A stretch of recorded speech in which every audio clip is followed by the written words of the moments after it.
A warm welcome to all our viewers out there, to the people that have been supporting us as you healthy life. We're grateful for your support and we can only ask that you continue to do so. Please, if you haven't subscribed to our channel yet, kindly do so. Today we want to be talking about exercise and the role it plays as far as weight loss is concerned.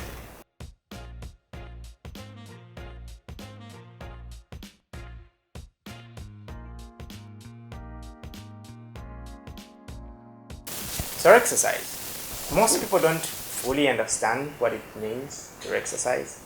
A lot of people do they overdo things, then others don't do too. But one thing that we want you to understand about exercise, that exercise in itself does not necessarily help you lose weight. Because you have to understand the things that are happening in your body when you're exercising. When you're exercising, it's like your muscles have to generate energy that has to be used there and then. If say you're running a sprint race, you need a lot of energy in your muscles, and that energy has to be delivered immediately. So what your body does, it gets some of the glucose that it has stored in the body that we call glycogen, and then uses it up. It also uses some of the glucose that is already circulating in your body, perhaps from a meal that you recently had, a cream donut maybe, or a carbonated drink. So after all that energy has been used up, you may start feeling fatigue, because then the body starts to use other alternatives to create energy. Now, it is at this moment that most of us start to think that the body is going to start breaking down fat to give us energy. Well, that is true, and it can also be false. So that applies to a certain types of exercise. So people that generally participate in endurance exercises, say marathon runners, or people that jog for prolonged periods of time, they are the type of people that benefit from this usage of energy. Because the process of converting energy from fat takes time. Okay? Yeah. You can put it into, let's use two examples, yeah? When I have a meal right now, a meal full of glucose, that glucose is going to be stored in the body. And we're going to call that storage like a cupboard, yeah? So I get some of the glucose and then I put it in a cupboard. So what do I do if I need energy? I just simply open the cupboard and get it. But the body converts the excess glucose into fat, and people want to get rid of its fat. So how are we going to compare this? Well, we're going to say that when you have too much glucose and then it's converted to fat, it's the same as you giving that money out as a loan. You giving that energy out as a loan. Same way you can give someone 100 kwacha and say, okay, here's 100 kwacha, you can pay me back next month. Yeah, that's exactly what happens in the body when it converts the glucose to the fat. So what are the implications? Is it something you can easily get there and then? If you loan somebody money, usually it takes time for them to pay. You may have to remind them, where is that money? And they will tell you, no, I'll send it at the end of the day, that sort of things. The same thing happens. So when energy is stored in the form of fat, the conversion from fat to glucose that is urgently needed is a slow process. So that is why we're saying that burning of fat is only usually utilized in people that are participating in endurance exercises. People that are doing exercises for a prolonged period of time. So what does this imply? So most people that are exercising, generally, after they use their serum glucose, or the glucose that is already circulating in their body, check. Then they also use the glucose in the glycogen stores, check.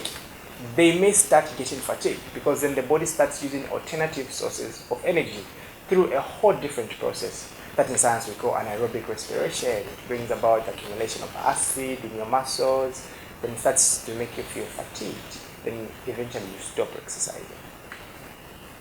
So does exercise help you to lose weight? Does exercise alone help you to lose weight? Highly unlikely, unless you're doing endurance exercises, because we're saying that the conversion takes time, or you're doing exercise for a prolonged period of time. So we've talked about carbohydrates, we've talked about fat and their role in weight loss. We've also talked about exercise. So what are we trying to say? Are we saying you shouldn't be exercising? That's far from the point. You need to be exercising. You can actually burn fat from exercise, but you have to train your body to do that.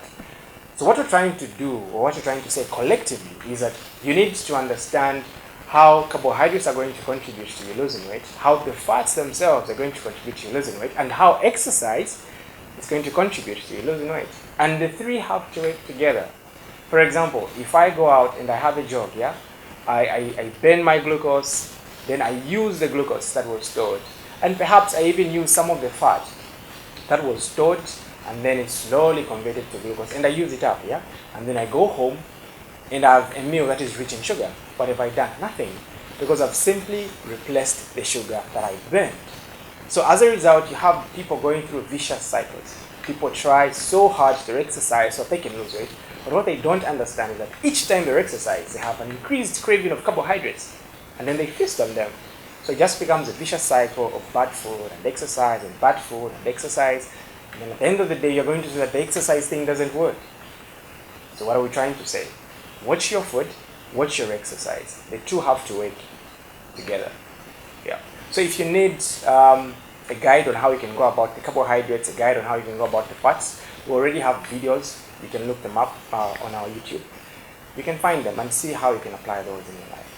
So that's what we had for you today from Your Healthy Life. So as you exercise, you need to keep that in mind. Exercise with the right things in mind. And even when you eat the right food. So the three supplement each other. Your fats, your carbohydrates, and your exercise. The three come together. So remember that the next time you go on a journey of weight loss, or just a journey of simply being healthy. From Your Healthy Life, we're very grateful for your support. And remember, subscribe to our channel if you haven't done so already. And follow us on Instagram.